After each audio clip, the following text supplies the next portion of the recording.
People will walk into brunch at Chug's and be like, yeah, I just left space. What? How old are you? What do you mean? How do you have energy for that? Like, what? I don't understand. It's like, yeah, we got there at like 1 a.m. We just left. What? You just left? Fuck! I thought I didn't sleep a lot, but like, what are you gonna do now? It's, oh, yeah, just gonna keep it going. What? Incorrect. Yeah, I'm gonna keep it going right the fuck to bed.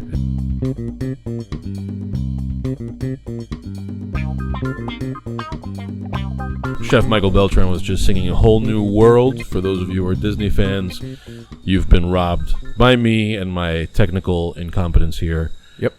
Of some really great music, but, shitty playlist notwithstanding. Today we're doing a totally half-assed podcast because Nick is incredibly hungover, right? Yes. For two former Pancom podcast Hall of Famers, Dave Arvello and Louis Estrada, were at his house just causing havoc, lighting Christmas trees on fire. No, there were no Christmas trees lit. Wow. That's a fucking shame. The idea had been to light Christmas trees, but what ended up happening, because it was wet outside, because it had rained, it was raining on and off a lot, we just stayed inside. We stayed inside. I popped outside to cook people food. I made a bunch of things on the barrel. This is the barrel edition of this podcast, isn't it? Last night was the last night the barrel lived in my house. Wow. What a shame. I don't know what I'm going to do to get my hands on that thing again, short of buying it, which I might do. But if you use like a discount code that we're supposed to provide for people, don't they get a discount? That's right. Pancom 10, ladies and gentlemen. Pancom 10, you get $100 off. Imagine $100. I don't think that there's any reason in the world that someone's doing a discount on this podcast. It's $100 discount on something, but you know what? It's happening and it's real. It is. There are also other things happening around here. Wow. We are suddenly equipped with all sorts of things that I don't know how to use. I'm fiddling with these things I'm not sure I'm doing anything. You're probably not doing a fucking thing. You know what it is? Because I'm not sure, now that I'm doing this, I'm not 100% sure which of these is you and... Hold on. Yeah. That was you. Yeah, that was you. Look at that. Yeah. This is the episode of Pancom Podcast where we learn together. Because Nick is not prepared. Yeah, so I want to offer a little shout out to my friend Raul, who had a podcast in the early 80s. In the early 80s and ended it and gifted us a bunch of stuff. It's incredible. So we got a little upgrade here. We have like a legit looking thing. This is weird, and it's incredible. Right as I put in my letter of resignation that apparently still has not been received by Nick. It hasn't because the light's still there. The light is still there. We get all this new equipment. I can't wait for the new host, whoever takes over the show. It's going to have all these nice toys. Congratulations to whoever that is. Send your resumes to info@dademag.com. I would actually love that. Can we actually get a bunch of resumes, and then we could just interview people on the podcast? Do we want to interview people for the kind of unpaid internship Nick Sias was treating like a human rights violation on his interview? Nick lives on the West Coast, man. It's fine. He's fine. No, he and I talked a lot about that when we were at the bar before the podcast.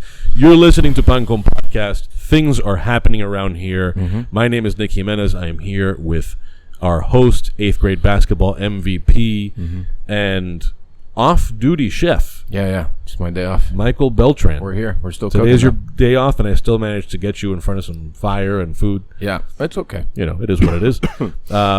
And that's for the barrel. So today, this is the first day that you're fucking with the barrel. The barrel, of course, is a sponsor of Pancom Podcast. Mm-hmm. So far, very early first impressions. Things are looking good. Yeah. Things are looking good. It's a very interesting piece of cooking equipment, but I think it's pretty versatile. What's in there? Right now, we have a whole green circle chicken that was brined for 36 hours, and it's been hung for 3 days. And then I just took some local zucchini and eggplant and just olive oil, salt, and pepper, and put it on the top. Looks delicious so far. Good stuff. Yeah. So at some point, there will be an updated ad where we talk about it in more detail. Right. But the barrel, shameless plug, promo code PANCOM10 for $100 off. Yep. barrelthebbq.com. Yep. Football playoffs have begun. Have they? Yeah. Oh, man. I hear that Tom Brady's got a bloody lip right now. Yeah. That's just what I saw on social media. That's what you saw on social media? The old social media thing. So rather than pretend that this is the place that people go for all of their football prognostication. Sports news, yeah. But We have talked Dolphins before, and of course they're not in the picture. No, shocker. And then there's the Brian Flores situation. I still don't understand what's happening. So tell me what your thoughts are. I'm just gonna put it very simply. Like, I am a Dolphins fan through and through, just like I'm a Canes fan through and through. And like, I think the Canes did some really good stuff here in the offseason by hiring Mario Cristobal, which is another Columbus alumni, and bring in Alex Mirabal, another Columbus alumni also, that did great work in Oregon. I just don't really know what the fuck the Dolphins are doing. And I'm like, so it's crazy. I was so excited for this year. I thought they were actually not going to suck. And then I bought season tickets for like the company, so we just take like, employees, like, hey, like, just have a good time on a Sunday. I went to the first game. I never went back. I never actually, the first game I left in the third quarter. I was so demoralized. And I was talking to a guy that we tried to have on the podcast several times, Omar Kelly, about this, and he was like, man, you did the wrong move and you got season tickets, because that means you like believed, and now they really let you down. And I was like, fuck yeah, you're right, man, they did fucking let me down. So I don't really know, man, and it's crazy. It's like they got rid of everyone except for Chris Greer, and he's the only one that's been there that long, and he's we've sucked for that long, so there seems to be one common denominator. Right. So I don't really know. I'm just at this point now. I'm just kind of like, I feel like I'm battered and bruised. I'm just like, hey, whatever the fuck you guys want to do, that's cool. I'm not gonna buy any tickets anymore, though. I'm gonna sit on my couch and I'm gonna fucking watch it. Yeah, that's what's gonna happen. You're still gonna be disappointed, for sure. You've watched the game with me. Oh yeah, that was an experience. Yeah, I'm a train wreck. This is why I watch games alone in my house, and sometimes with no sound on, because I can't do it. And it's not just the Dolphins for you. Because I've been here in a close Miami Heat playoff game. But basketball is different. Basketball is different because it's like, man, you could be up by 20 points and then down by 8 in like 3 minutes. No, what I mean was it was close, and I remember you leaving the area in the last like 90 seconds of the game. Just call me. Let me know what happens. That's crazy to me. I know. Well, yesterday at the end of the fight, the Gone fight, like when there's like 30 seconds left, I just left. Really? Yeah, I just fucking left. God. Because no one was going to knock each other out. It was going to go to decision anyway, so I could just find out later. But so was it boredom related or anxiety related? No, a little bit of both. I mean, because I wanted Gon to win. So, I was kind of like, this guy's not going to fucking win. I'm fucking out of here. Fuck this. I don't know. It's just, there's something about anxiety in sports with me. It's pretty bad. No, I get it. And you watched the Patriots game with me at my house. And you watched another game with me at my house, right? Did I? I think it was 2. The one that we were losing, we were winning, and then we were losing, and then we tried to come back, and then we lost. Yeah, I forget who they were playing. And then I just turned off everything. I turned off all electronics. Yeah, I forget who the other team was. The Raiders. That's what it was. Yeah. Yes. The Las Vegas Raiders. Yeah. Yeah, it was fucking terrible. I don't know. And it's interesting being a sports fan, right? Because it's like grown up novelas, right? It's like our it's this dramatic thing that we follow, and for no fucking reason, because it does not affect our life at all whatsoever. Right. All you do is you spend more money and emotional energy on something that you shouldn't. Right. That's where I'm at.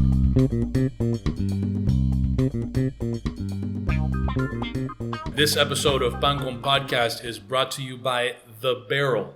This is the barbecue grill that, if you're watching this in video form, is in front of us. We're here with Chef Danny Boza. Danny, tell us a little bit about what the genesis of this thing was. Where does The Barrel come from? I was a chef. I was working for a civil engineering firm before that, and I really hated everything that I was doing at the time. So I've always had a passion for cooking.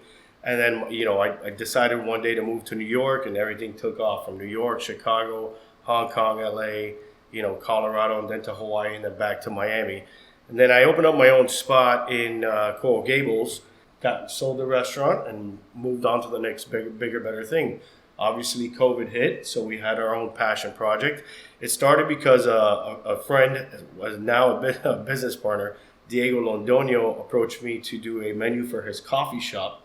And I said, let's go to Colombia. I got to see the tree. I got to, feel it out, get a little inspiration.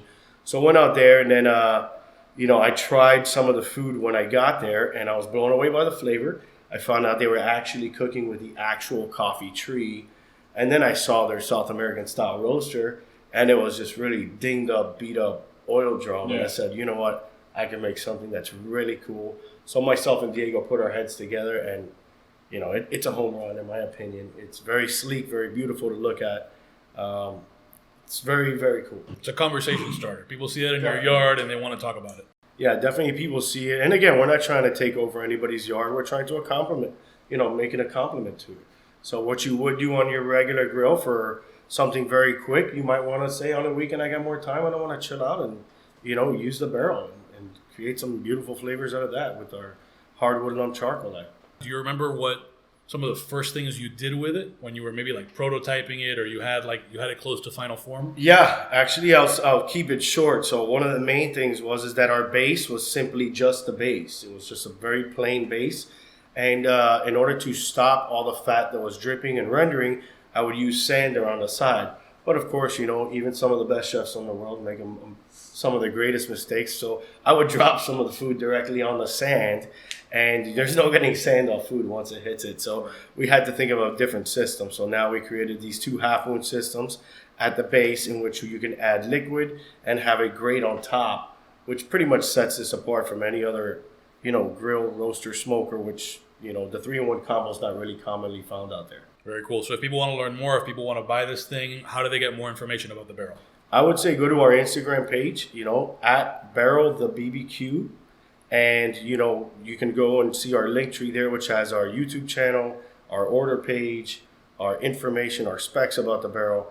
And it has a bunch of fun videos and very cool things that we've cooked out of it so far. Very cool. And once you're there, if you use promo code PANCON10, that's PANCON10, PANCON, because I know a lot of people have trouble with this who don't speak Spanish. We've been called Pumpkin Podcast, the Panko Podcast.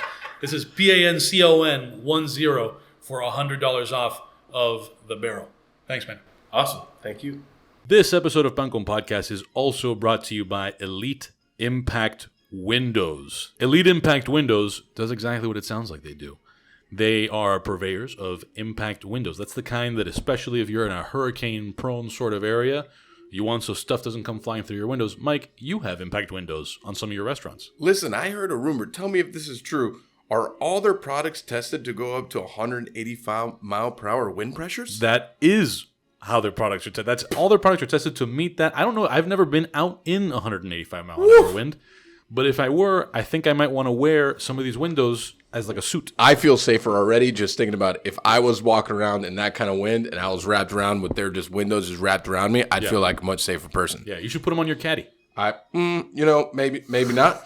But I also heard that they meet all the requirements of Miami-Dade County. They do meet all the requirements of Miami-Dade County. Fuck me, that's amazing. EliteImpactGlass.com or on Facebook, Elite Impact Windows, Instagram, Elite Impact Glass. They are proud partners with Eco Windows, CGI, and Windoor. One of the things I really appreciate about them and their company is that all their products are made locally here in South Florida, and fuck me, that's amazing. Look at this. They are all made here in South Florida. Did you do your research? Man, I did not do the research. Somebody didn't show up ready. They have competitive pricing with totally 0% financing available. I mean, I don't know if you have credit like mine, you might not get 0% financing, but it may be an option. It's possible that that's an option for you.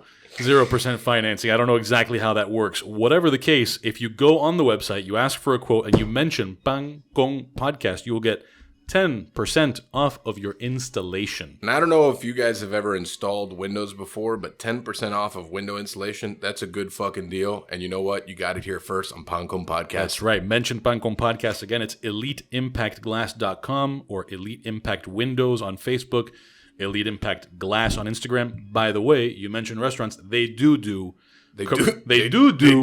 commercial properties. So whether it's for your home or your business, if you need Elite Impact Glass to put, all that and do the things that they do so well, you wanna get in on that. Also, this company, very woke. Very woke. They also offer solar power systems with backup batteries and custom generators for your home. You know why? Because they're woke. I don't know if that's a positive thing these days to be woke, but but it's nice. I mean, sounds good. It sounds good to me that there's solar power involved. I'm into it. Generators, solar power, impact glass. If you go to their website, they got a video that shows off like a home that has all of that stuff going on at one time, which is pretty wild. That's pretty wild. A lot of panels, a lot of glass, a lot of things. Pretty soon, we are going to get our hands on at least one pane of impact glass. I'm ready. And we're going to try to break it. I'm ready. I don't know what the procedure will be.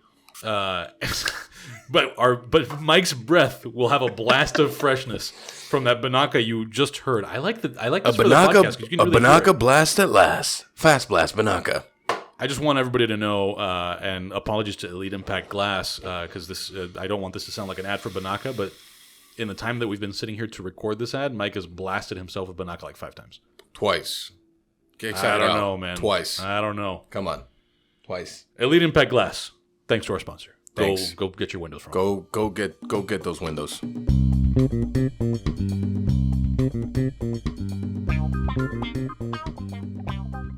Yeah. After 36 years of being a Dolphins fan, that's how I feel. And that's the wild thing to me with you is, like, I get it, people become invested in these teams or whatever, but I don't know that I've ever seen you watch sports and look entertained. I'm just angry. Yeah. Yeah, I just I just look angry. I can watch other sport, like other teams, and be just not your own. Yeah, and be totally fine. Like, I'll watch the game tonight at 6, and I'll be entertained because I love football, but like our teams. And what's crazy is I'm a Dolphin fan first, but I have, in my lifetime, I have gotten so much more out of the Miami Heat, so much more out of the now Miami Marlins. I guess even much more than from the Florida Panthers, because they went to a Stanley Cup at least when I was a kid. Yeah, and they're fucking really good right now too. Yeah, so it's like they've been good for a little bit. Yeah, I think they took like a year dip, but this year they're like really fucking good. Yeah, but who expects in Miami for your hockey team to give you more than your football team? No one. Yeah. No, I mean, how many people in Miami actually know that there's a fucking hockey team? Yeah, probably not many. So I don't know. And I do love the Heat. Like, that's number 2 for me. So we went to the for our holiday party for the company. We went to the Miami Heat and Toronto Raptors game, and that was such a good time. Yeah, we got a box. It was fun, food and drinking, and the game was actually entertaining. And I have this thing that I feel like I'm just like always the bad luck, right? So every game we go to, we lose. That I go to, we lose. So I went to a game with Pastelito Papi like 2 months ago, and we didn't just lose. We got fucking wrecked. And the Heat are good this year. Yeah. So I'm like, is it me? Should I leave? The curse of the chug? Yeah. So I'm at the game and I'm like, no, we're just gonna lose, man. I'm just gonna have some drinks. I'm gonna eat some sushi by from Valerie Chain over at B-side that's in the arena. Yeah. And just have a good time. I already know we're gonna lose, but we won, and I'm like, maybe it's not me. Yeah. That gives us a nice little segue to the topic of the dinner that you just did. Oh yeah, that's right. We did do a dinner. So that was Beard Foundation involved. Tell us what that was. It's so incredibly surreal, right? When I opened 6 years ago, I mean, like, I felt like I was a child, 29, and I was like, one day it would be cool to do like a beard dinner here. That's cool. And then 6 years later, the president of the Beard Foundation's standing in my restaurant addressing like 100 people, and then I have to also address 100 people, and then Val refused to address 100 people because she's not a good talker. Did she refuse, like, we might cut this out, did she refuse in the moment or like in the planning stages? No, in the planning, she was like, I'm not going to talk. Okay. And I'm like, what do you mean? Why not? So every time I try to hand her the mic, she's like, no, I'm good. What the fuck? So I'll just explain all the food then. That's totally fine. But what I find incredible, and this is total sub story, Val is great at touching tables, right? She's great at talking to people she doesn't know. Yeah. She asks all the questions. She's like, I'd love to know your feedback. Like, I never asked that. I don't want to know. I feel like that's because it's nerve-wracking. I'm naked. Yeah. Right? It's like, so what do you think? Did it suck? Like that? It's crazy though. You put and I get it. All the time that I've spent putting microphones in front of people and cameras in front of people, it's wild. Like, some people who are super comfortable, and I saw it all the time with when I was traveling around interviewing cigar store owners, and you'd be having a conversation with them one-on-one, right, for an hour or two about their business, about what their store is. And then as soon as the camera turned on, there's still nobody else in the room. It's just there's a camera and a microphone. Like, I've seen people actually start stuttering. Yeah, it's like crazy. Uncontrollable stutter, stammer. And so what you're saying about Val, like, it's not alien to me. Like, yeah, that somebody would be super good, better than you with that one-on-one table thing. And then when there's a microphone involved, like, the tables turn. Yeah, I mean, she's an incredibly good speaker. Yeah. You know? So I was like, you should just grab this microphone and just talk. Who cares? She's actually, she wants to do a blind tasting video. Oh, she does? About what? I don't know. She just, and that's the thing. She just wants to do it. And I said, okay, about what? And she's funny, man. So that's going to be pretty good. Yeah, I would love to do that. I've actually never met her. Oh, she's great. I love her like a little sister. She's awesome, and her food is delicious, and she's incredibly intelligent. I thought it was, it was an incredibly well executed service. I felt like the food was really delicious. It was interesting for us because we've never just done a 3-course tasting. This one was, I guess it was technically 5 with a muse and dessert, but it was almost like easy for us.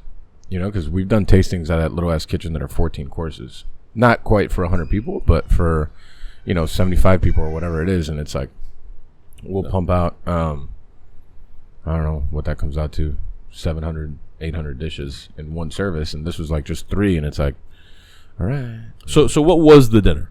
Like, what? They're doing this what was thing, on the menu, but like, what was the? I believe it's called Taste of America with the James Beard Foundation. I believe.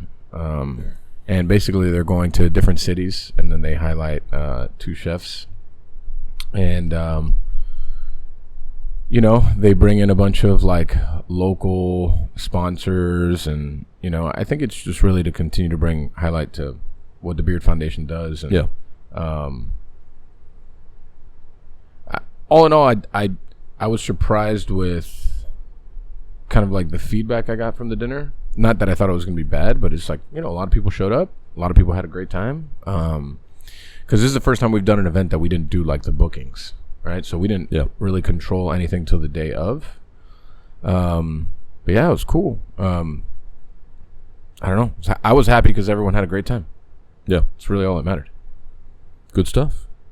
So what was the feedback that you got from any of the did any of the beard people have something to say? Like, how did you feel about that side of it? Christopher Moon, which is the president of the Beard Foundation, was very complimentary to how the event was handled, which that makes me feel great because as an operator, like, operations are huge, and I can always see how like events like that can go south. And he was like, I think this should be like a model of how all the dinners should go. And I was like, that's great. Oh, I mean, you couldn't ask for. I think this is also the first time that we've done a tasting with a guest chef like Val. That she was here all day with us, and it's not like that she had a course and we had a course. Like, we collaborated on all the food. So, we took step 1, 2, and 3, and then when Val was here that day, we did 4 and 5. Does that make sense? Mm-hmm. We just kind of polished it off, and then, we made some changes, some last minute adjustments. And I think it was cool for the team, to be able to work around and with someone like Val, learn new things that's really not within our wheelhouse. We do very old school, like Frenchish Cuban food. And Val's food is very different. So I thought that was a lot of fun, and I enjoyed watching my team interact and learn from someone else. Yeah. That I also I love and I have a lot of respect for. Yeah. So, I mean, it was when the dinner was done, I was just kind of like, man, it was very surreal. Just like the whole thing. I was like, man, I can't believe we just did this. And then now, basically, we shift gears to our next event is February 24th when we invite Bresca to cook here with us. Mm-hmm. And we're very, very excited for that. Obviously, I just did the dinner in DC with Ryan, and then Ryan and his team are going to come down here. And it's basically like I did our duck press up there, and then they're doing their duck press down here. So we'll have 3 courses. They'll have 2. The dinner is February 24th. We only have 50 tickets available, and it's $245 a person. Okay. Yeah. And Ryan, I believe, through Tati, we've been in touch, and he's going to do a podcast with us on the 23rd. Can you believe we have 4 of these fucking microphones? No. Oh, we have man. 4 microphones? We have 4 microphones. We can have 4 people on these microphones with me on another microphone. Wow. So 5. 4. Well, we have 4 of these, but I can have a different. You can have the ball tickler back. I can have the ball tickler back. Nice. Yeah. That's really the key. Yeah. That's really the key. I'm excited to have Ryan on the podcast. Ryan is very smart, and I mean the way he thinks about food, we see eye to eye a lot, and I think it was great to spend a few days with him and his team in DC. Like, they're doing some really great stuff. You know, everything from Jaunt to Bresca and the future projects that he has kind of like in the wheelhouse it's cool shit, man. So, and I think his food is fucking delicious all the way around. There's no other way to put it. It's like incredibly well executed. It's well thought out, and it's delicious. So I don't know whether in talking about the dinner you did in DC, this came up. But here's another, man, I'm such a pro at this, segue into the topic we said we would talk about. Wow. What's the playlist like at Bresca? Interesting. That's an interesting question, because when I went to go eat there 3 years ago, the playlist was different than what it is today. I think he adjusted a good amount of his playlist. So he manages the playlist. Is this a conversation that happened? I think we've talked about this, but music is key. I believe that he does curate a lot of his own music. And I had this conversation with Giorgio Rapicavoli of Luca, right, and soon to be Eating House Part 2, and also Giorgio's Emporium of Stacked Pastelitos. That's right. Yeah, I mean, he curates the music for Luca, and I loved it. It was good. And one day I had like a couple too many Negronis there, and I was talking to him about it. I was like, yeah, this is like the second best playlist next to mine. So, I mean, everyone looks at it differently. I've had this conversation with Schwartz too, and he's like, you just can't do that. I'm like, I don't know. I think you can. It's all part of. Yeah, watch me run myself ragged. Like at Chugs, we just added a new playlist for post 8 o'clock at night. Because it's like there's also a bar, and there's supposed to be a vibe, and it's no longer just kind of like a swanky 60s diner. It's like a bar, and it's more like I'd say like 80s music. Okay. Post 8 o'clock. Post 8 o'clock 80s music. Yeah, you want me to find some examples of what's on this playlist? Yeah, I can. For sure. Because obviously I have it on my phone, but we pay for it. It's super legal. Naturally. Yeah. I mean, what's your thought about the music in restaurants in general? Just the first 4, they knock. Okay. Rick James, Parliament, Ohio Players, the Jacksons, Tina Marie, Stevie Wonder, and Prince. Yeah, so there's definitely a theme here. Yeah, of course. There's always got to be a theme. Well, but I guess like a genre theme. Yeah. Yeah. Because it doesn't always have to. It could go. So here's, I forget who the guest was, but I was just listening to an episode of David Chang's podcast, and whoever they had on is like a musician or producer or whatever, and but they were talking about playlists for dinner parties, and then of course they end up relating it to restaurant dining rooms. And the thing this guy said, which I think depending on what you're going for can make a lot of sense, like it's not what you're doing there, was that you want the music to be good but not familiar. Oh yeah. So that it doesn't pull, like you want people to know they like it but not know it and then start thinking about other shit than what's happening at the table. Right. Well, I also, something I enjoy doing is if like there's like a pretty well-known late 90s, early 2000s, or just 90s in general, like hip-hop song, I'll find the sample. Yeah. And then I'll put the sample on the playlist. Because like you still, I know this, but I was like, but I don't know this. Like, what is this? And then that's when you see like people like with the Shazam and their phone. They're trying not to, and they're like got their hand up. It's like, should I do it? I don't give a fuck. I'll get on the fucking chair. Like, what is this song? I don't know. But yeah, that happens a lot, and I love that because you could just find sample playlists that'll play like the song that's well known and then the sample. Yeah, and that you learn. I love learning about music in general and where it like actually came from, and that's how you do it. So you don't host a lot of parties or dinners at your home.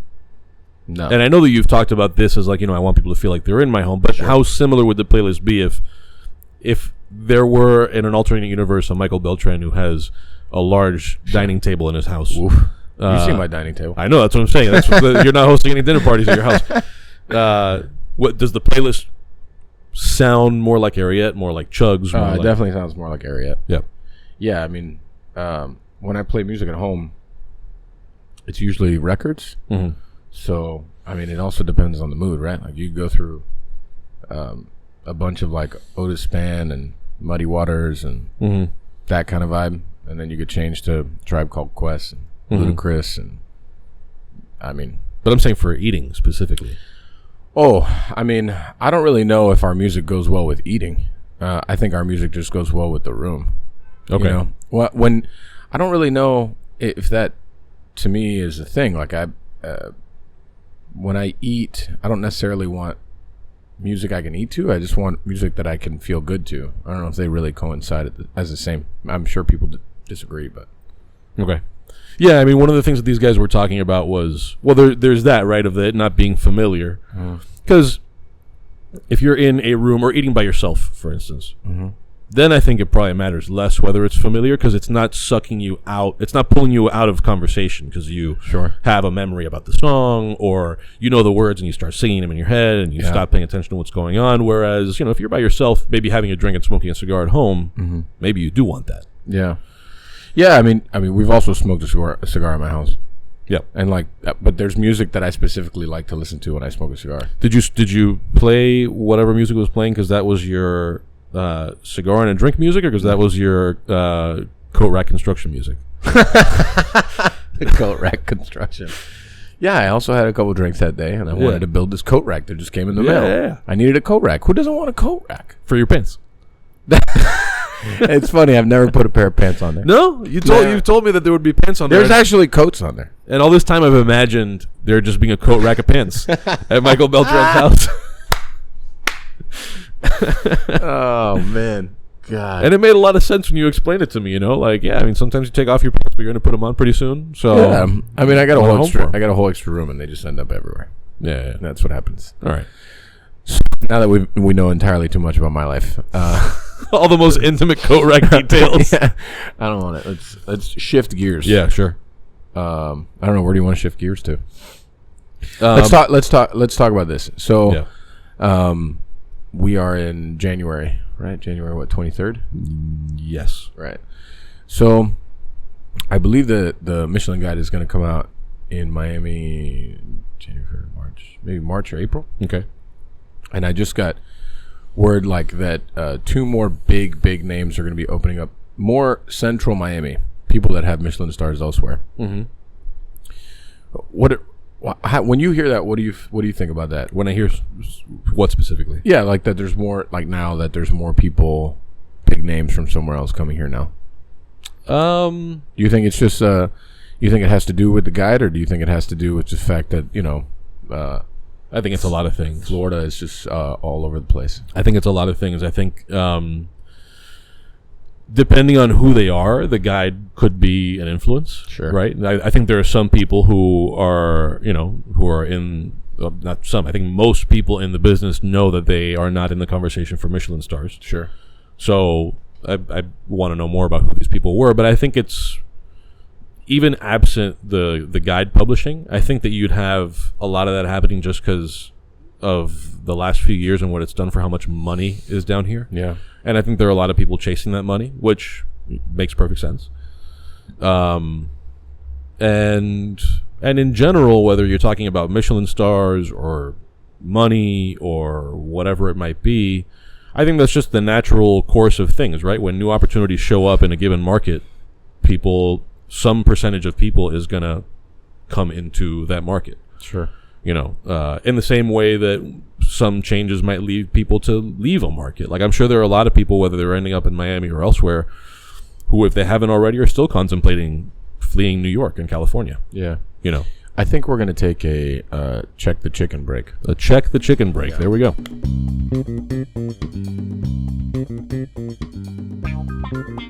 Cuadecide is getting a little free ad space from us. This is us giving back to Cuba. They're getting all the love they deserve. That's right. So they gave us some talking points here. I'm going to read them, but we're going to do a little bit of riffing. All right, yeah, cool. You read them, though. Did you know, Michael, that the last free and fair elections in Cuba were held more than 70 years ago? That's one of the least shocking statements I've ever heard. Too many years. Yeah. Cuba wants to change. Cubans deserve to be free citizens with equal opportunities for all. Cuba Decide is a citizen initiative that is working toward a prosperous and happy Cuba, where all citizens are equal under the law and have equal access to opportunities for improvement, a democracy in which our right to choose and be chosen is respected. Mike, we had Rosa Maria Paya, founder of Cuba Decide, on the podcast. And it's a topic, obviously, that is important to the two of us, and you had a lot to say about how the being denied those rights all this time plays into your mission with Ariete and Chugs. Talk a little bit about that. Yeah, I mean, I think the fact that we haven't, as I think a community, as a culture, as being Cubans and Cuban Americans, the fact that we haven't had an opportunity to grow, haven't had the opportunity to progress and to be really who we are, has really shaped a lot of what I decided to, like, my personal mission to be. And meeting people like Rosa Maria and like several others like her in this process have nothing but solidified that goal for me. And to know that, I think one thing, I think it also happens a lot in our age group, feeling like you're alone in that process, feeling like that you're the only one that kind of feels, I guess, a sense of being lost, because you don't really know where you came from, why you're here, all those things. But in reality, there's other people living the same kind of life, and not only living that life, fighting to change what history has just kind of made it to be so, right? Because it's like 70 plus years without free election. After a while, people just forget that there was ever a free election and that things should be a certain way. And there's other people fighting that fight to make sure that this doesn't stay that way. Right. So like you said, there are people who are fighting to make sure that it doesn't stay that way. And that's one of the kind of, it's not a paradox, but one of the contradictions, right? That we've been shaped by this reality that none of us want to see continue. So Cuba Decide is a wide initiative that includes Cubans on the island and around the world, along with international friends who together work tirelessly to achieve a peaceful change. They fight for a democratic Cuba and are closer than ever to achieving that goal. So what's the strategy? It's the peaceful mobilization of Cubans and the international community, putting pressure so that the people can live in a democratic system and be free. You can follow Cuba Decide. That's Cuba Decide. It means Cuba decides in Spanish. Cuba Decide in all social media platforms at Cuba Decide. That's Cuba, D-E-C-I-D-E, Cuba Decide, Cuba Decide. To learn more or join Cuba Decide and donate at cubadecide.org/donations. The funds raised go to train promoters, recharge cell phones, meaning to keep cell phones active and connected to the internet, produce promotional materials on the island, generate international support, and much more. So go to cubadecide.org/donations. If you put Pan Con Podcast in the memo field in the donations, that will signal to them that money should go to keeping phones in Cuba connected to the internet. Brought to you by Pig Ink Apparel. Pig Ink Apparel was started in 2012. 2012. Okay. That's an actual statement. It was started in 2012. I was sitting at a bar having a drink, and then I drew this like logo very poorly on a napkin, and I drew a name on a napkin. And the entire purpose of starting this apparel line was because when my family came here from Cuba, what sustained them financially was making clothes.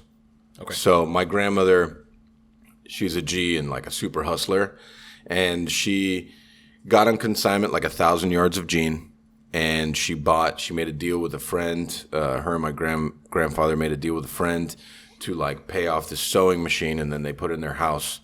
And my aunt, uncle, and mother with my grandparents started sewing jeans.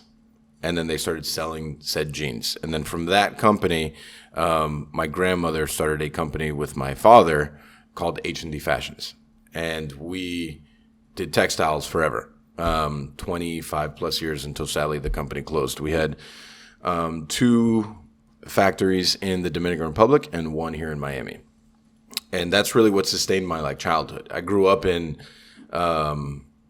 in clothing factories my entire life. You know, like it's a very interesting place to be in. It's like these weird, like gigantic shelves of just huge rolls of fabric, and then these gigantic tables of ladies cutting shirts and then going from one place to the next and then going all the way down this like conveyor belt to like the ones that would sew it, and then they would sew it and then they would print it and they would do the whole thing. And it's just like what I grew up with. So it was a small thing that in 2012, which I had no business doing because I had like zero money to actually make it like an actual thing.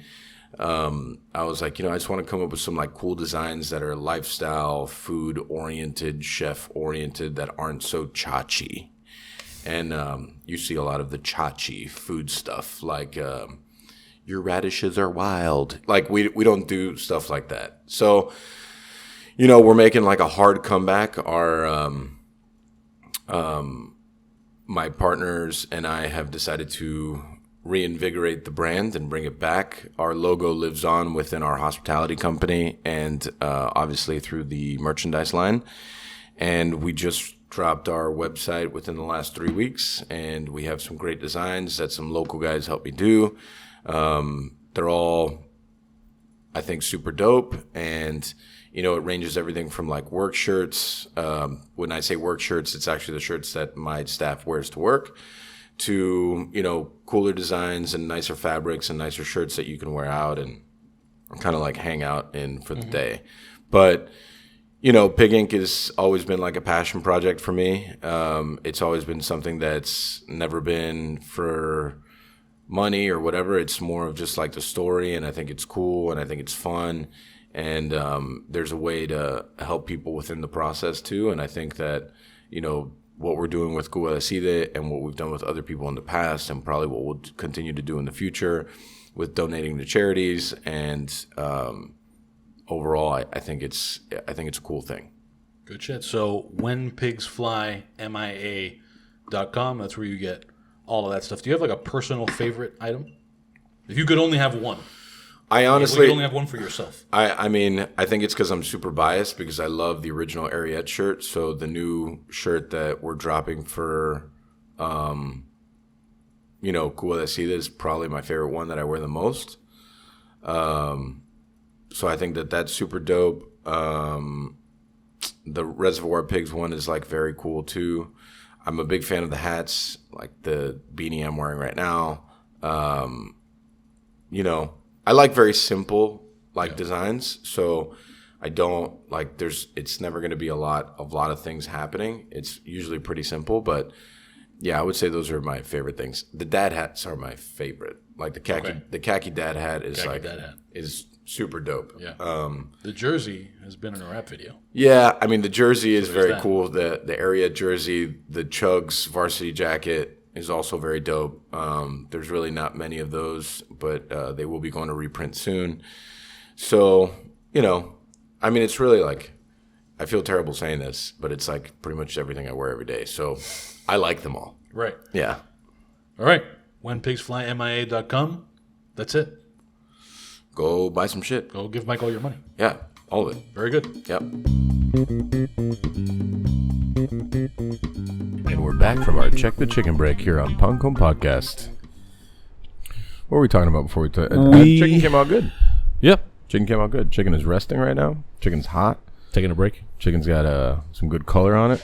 I think the barrel did quite a good job. Congratulations, barrel people. Nice work. Nice work. Nice work. And I will say I've cooked on it a bunch at home. And it's to me, what I have enjoyed the most about it is just how much can actually fit in there, which we didn't push it to its limits now because who the fuck is here to eat it? Right. But I've done like 3 racks of ribs and a chicken and veg and a whole bunch of things all at once,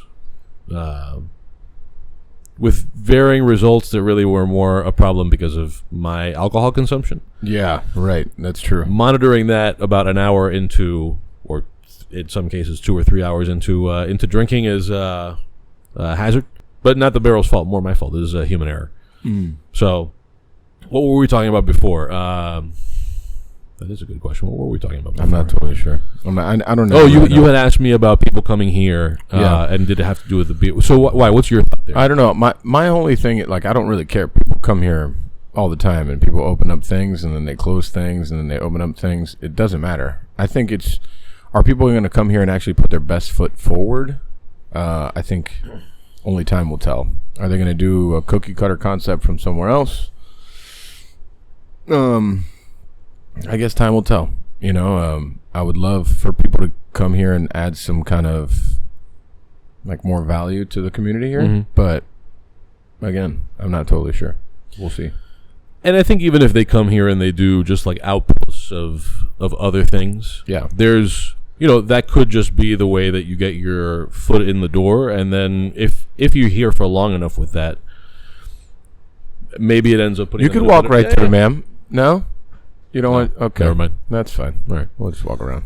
Yeah, I mean, you don't know what those people who are doing something, call it cookie cutter now, are going to be doing 5 years from now. Yeah, right? So maybe they come with something cookie cutter, whether it's their intent or not, they familiarize themselves, and then they have the idea for that other concept, which in the long term probably to me sounds healthier for their businesses and for food here, in the sense that you end up in the long term with people developing concepts that are informed by an actual familiarity, rather than somebody showing up here and, if you've never lived here, if you've never been here, then how much can you really even be expected to do something new and different and unique to this place? I guess that's true. But then, I mean, it might also not be that. Maybe they come with their cookie cutter thing and they just keep doing that forever and ever, and people flame out and other people don't, and, whatever.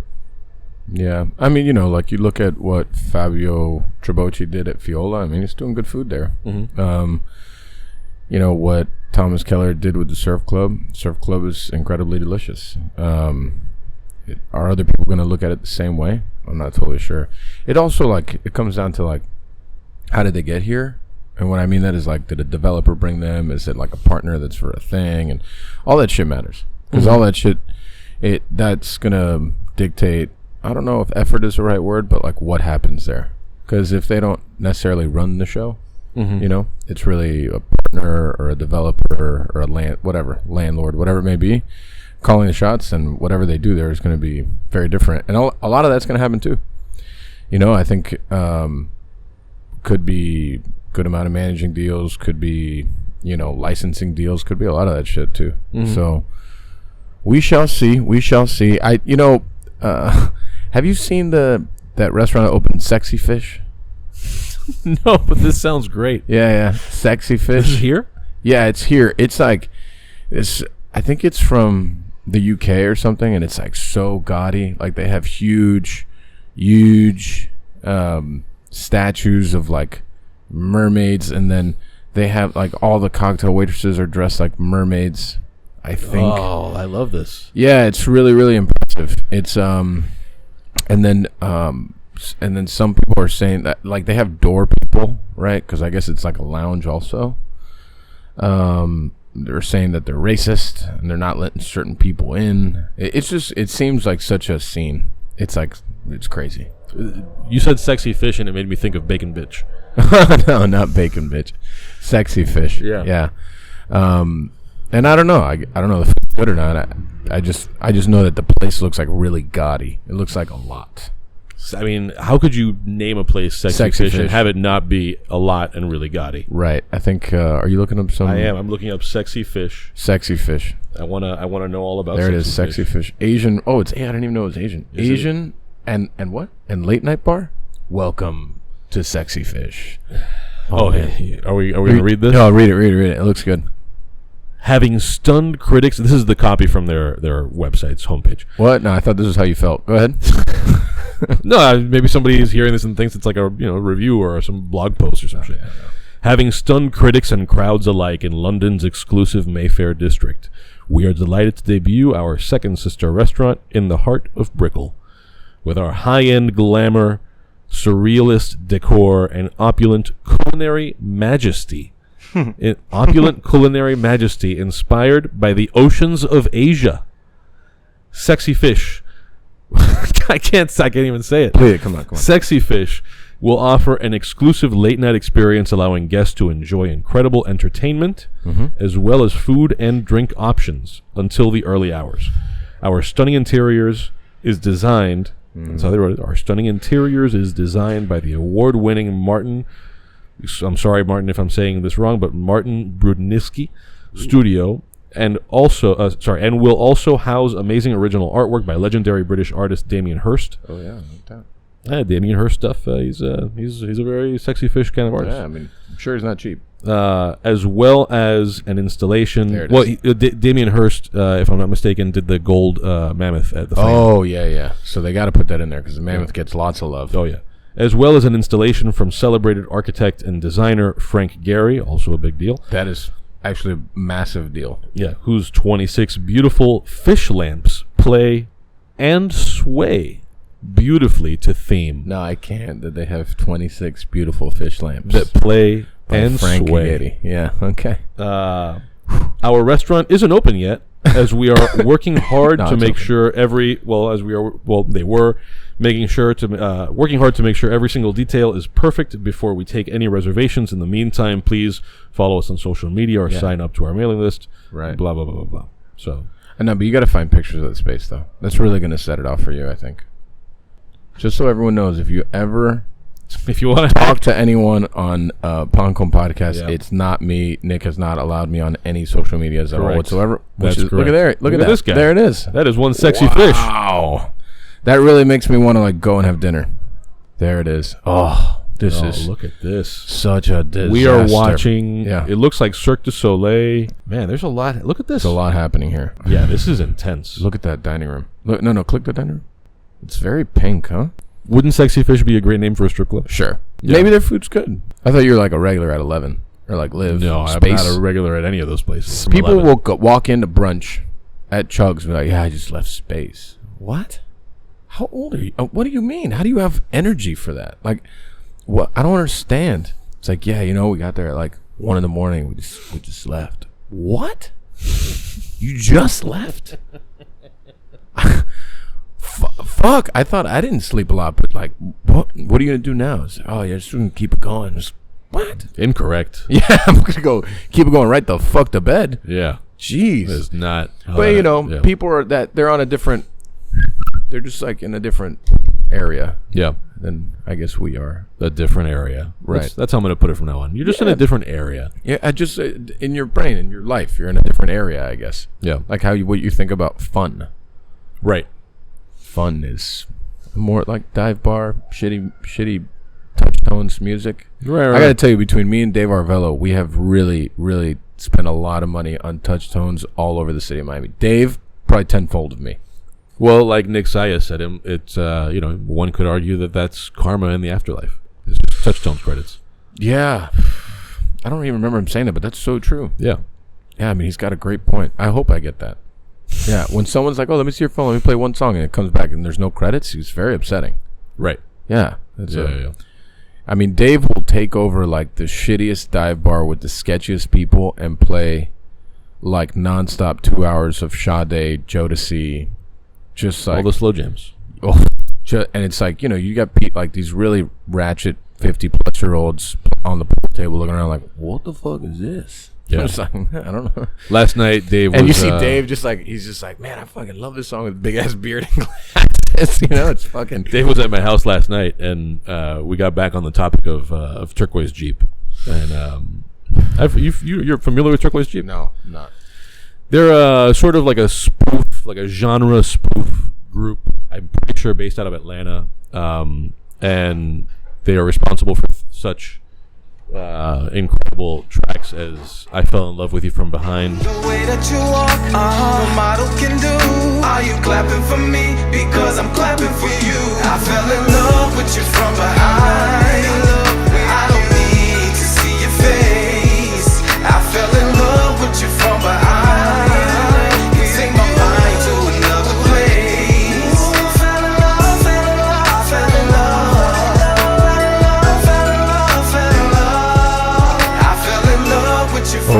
That sounds like a good one. Very, very solid. But yeah, we were playing that yesterday, and Dave was fucking.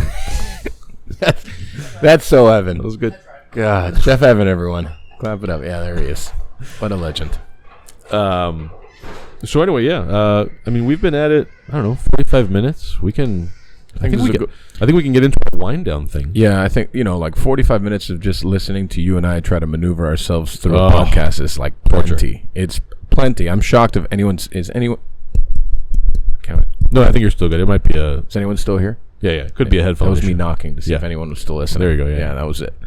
Oh, sorry. Because I've been hearing my audio come in and out. I thought you were actually testing your microphone. Listen, I haven't for 2 years. I didn't know what I sounded like. This is it's the song, A Whole New World, and like the fact that you're still trying to figure this shit out right now it's telling. Yeah.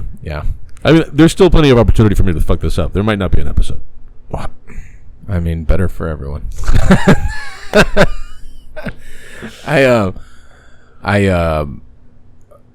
Because Nick always complains. One of Nick's biggest complaints about me, I think he's got plenty, but one of them is that I don't like. I don't do the thing like the podcast thing. Like I never give myself like any structure. I don't have like notes. I don't do any like pre-work. Right. So I watched this YouTube.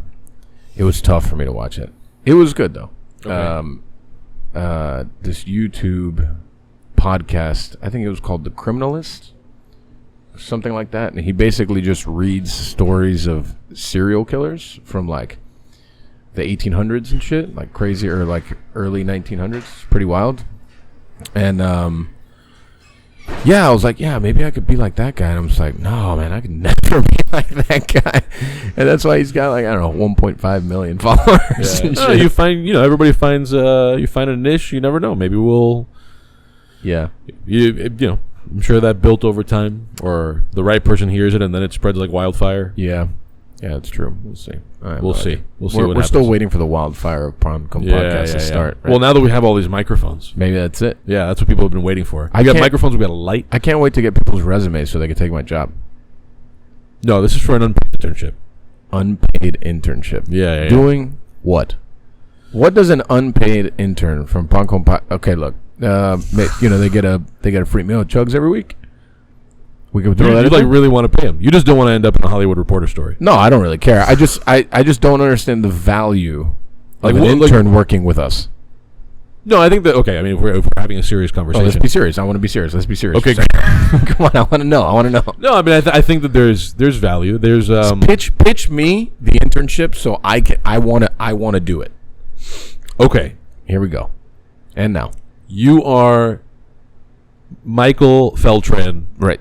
Marketing student, aged 19. Super excited. Listen, Michael Beltrán. Yes, sir. I own, produce, and publish a podcast that makes next to no money. Cool. Wow, that's the dream. That's why we're not going to pay you. Okay. That's the pitch. However, this podcast, shockingly, is actually listened to by people. That is fucking shocking. And when I attempt to sell ads, when I find the time, I'm kind of batting 1,000 here. That is pretty accurate. That's true. So the opportunity is there, and we'd be working with a blank slate where you would be reporting to somebody with very little time to deal with you. That's true. So you're on your own island. You'd have all kinds of opportunity to make your own path here. I also am not an advertising person. So if you're an advertising student or somebody with aspirations there, like there's opportunity to inside of a month, I think you could make a real impact. Wow. That you put on your resume, you move on, you tell us to fuck off. Right. As soon as you find somebody who's got checks to write for you. Sure. I mean, I think that there's if I were the unpaid intern age, I would do it. In fairness, this is more or less an unpaid internship for me. For both of us. Yeah, right. I mean, you've gotten paid. It's just like everything I get paid ends up expensed on, things. Yeah, that's true. So yeah, I mean, I don't know how we got on the topic of listen, if somebody out there actually wants to put this on their resume and not get paid, I'm super down. I do not have the hang-ups against it. I mean, I think when you put it the way that you put it, yeah, it's a good pitch. Not too bad. I'm also listen, I'm not an audio engineer. If somebody wanted to say what is it that you do? Oh, I'm all these things in the sense that I do them. I just don't know how to do them. You keep on saying was like, since I don't do this and I don't do that. So Nick, what do you do? Yeah. No, listen, I do all these things. I should clarify. I'm not a good audio person. Right. I don't do any of these things particularly well. I mean, I can hear myself right now, so I guess audio's fine. Yeah, but only in one ear. That's true. See, like, you could be the kid who showed up for this unpaid internship and got us hearing ourselves and like got these headphones working right. Yeah, that's a good point. You know? Yeah, I think and you could put on your resume like, listen, I fixed these idiots, fuck up here. I think our audio's come a long way since recording at JoJo T. Yes. Yeah. Quite a long way. Yeah. The 5-hour podcast we used to have. We're getting up there now. No, it depends on the guest. Yeah. It's not totally true. So this is where we're going to do our wind down. We'll wind down. As usual, we do recommendations. Mm-hmm. So recommend anything that you saw, read, watched, ate, did. Mm-hmm. Go for it. No, you first. Oh, okay. Yeah. Me first. Yeah, you first. It's possible that I've recommended him before, but there's a YouTube channel I follow. The guy's name is Doug DeMuro. Oh, yeah. He does car reviews, but they're very often weird cars or like ultra luxury cars. But he's very good. I saw some stuff of his recently, especially of like electric cars. If you're interested in that world, I would check that out. And then also Coleman Hughes, who is a columnist. He's a writer. He's a fellow, I think, at some think tank now. Mm-hmm. He has a podcast called Conversations with Coleman, and he does a lot of sort of social, political commentary stuff, very often, but not always about race. I think he's African American father, Puerto Rican mother, maybe. Mm-hmm. In any case, it turns out, I didn't know this, you see the guy, he did a congressional testimony, for example, where he's testifying to Congress about reparations, basically against reparations for slavery, and then the other person testifying is Ta-Nehisi Coates. And so Coleman Hughes just put out a song called Blasphemy that I was shocked was as good as it was. He is, whatever you might think of his views, I was astounded that the rap was not super over the top, shitty, corny. I feel with my heart, but think with my head. Mix up the parts and we all end up dead. Race is a fake idea, put it to bed. Ain't no debate. I said what I said and my name is my name. Cold man, I got love for the world and my soul, man. I am black, I am white, I am all man. We all stuck in between like toe jam. I'm an American, I'm the American. I really don't give a fuck about the color of keratin or who you ferreting. I had a Greek as my therapist. I made this beat from a theremin. That ain't the shit I inherited from the culture that me and my parents live. And it's primarily about the reaction to his views and where the country is on the issue of race right now and all that stuff. So I would recommend Blasphemy. It's on all the...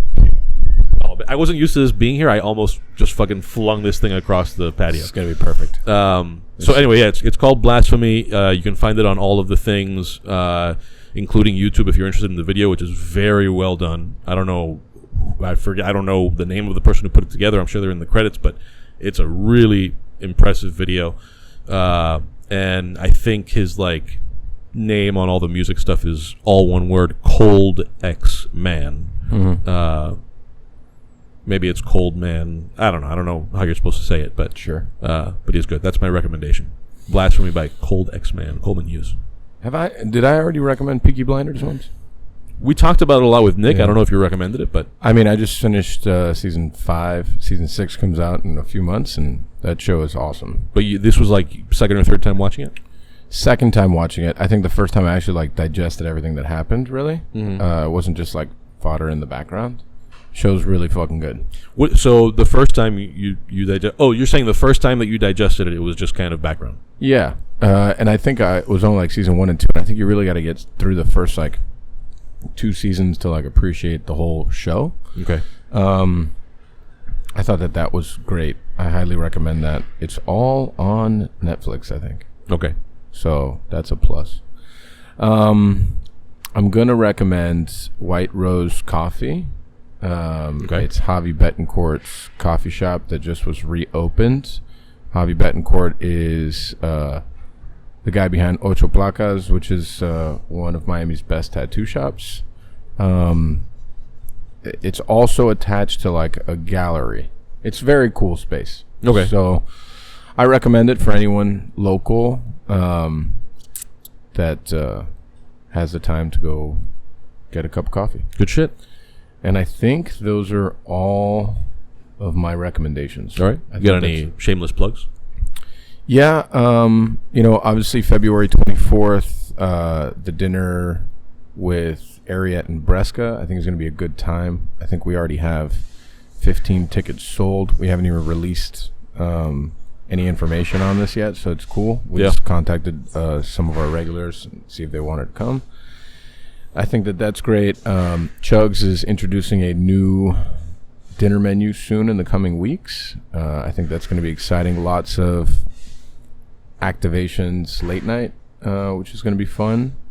So that's cool. And then I think soon,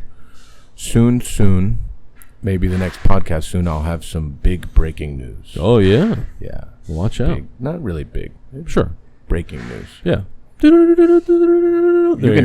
no longer have to do that. Yeah. Now you can actually That's add right. sound effects Yeah. into the actual I could show. add them before, but what I want to have is like I want to be ready with them and Yeah, like just press buttons. yeah, This exactly. is going to be... Yeah, we'll have like a theme for parting recommendations. Oh, man. In fact, you know what? I do listen to a couple of podcasts that have done this successfully. Uh-huh. If you are listening to this podcast, Right. and actually one of our listeners did do this just without our soliciting it, for all the things. Noah made that song. Sure. If you are listening to this podcast and you have any kind of musical talent, if you make us a theme for parting recommendations, we'll use it at least once. Wow. Maybe on a recurring basis. Wow. But we will use it at least one time. You're gonna and don't forget to send your resume for the Right. extremely unpaid intern. We might take your money. The extremely unpaid intern that Nick would like. Yeah. Cool. So we can do a lightning round thing. I don't know what you want to do with that. I mean, I'm just talking to you. Yeah. Well, yeah, you can. I can ask you lightning Okay, round that's fine. things. All right, we'll do it. Okay. All right. So if you're on this, Give us lightning round. Give us your $1. Come Give on. us your $1. Just get in there. Patreon.com. Yep, get in there. /DADEMAG, DADEMAG. Yep. You can find Pancon Podcast on all the things at Pancon Podcast, Yes. PANCON Yep. Podcast. Mm-hmm. And exclusive content on the other side of this for people who are paying on Patreon. Yeah.